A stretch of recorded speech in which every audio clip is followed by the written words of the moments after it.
എന്തുകൊണ്ട് രാഹുൽ മാങ്കൂട്ടത്തിൽ? തുടർഭരണത്തിന്റെ ആലസ്യത്തിൽ മതിച്ചാർക്കുന്ന ഇടതുപക്ഷ സർക്കാരിനെ കേരള നിയമസഭയിൽ ചോദ്യം ചെയ്യാൻ നമുക്ക് ഉശിരും ഉറപ്പുമുള്ള ഒരു പോരാളിയെ വേണം.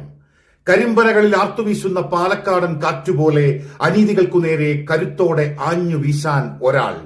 സമരമുഖങ്ങളിൽ വർത്തമാനകാലത്തിന്റെ ചോരയോട്ടമാകാൻ, നാളെയുടെ ദിശയും ദിശാബോധവും തീർക്കാൻ നിലപാടുറപ്പുള്ള ഒരാൾ.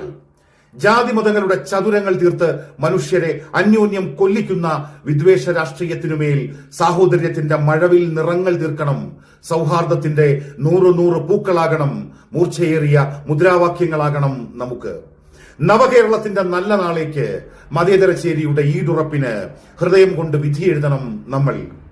രാഹുൽ പ്രത്യാശയാണ്, കണിശതയാണ്, സമരമുഖങ്ങളിലെ ഇടിമുഴക്കമാണ്, ചാഞ്ചല്യമില്ലാത്ത നിലപാടാണ്.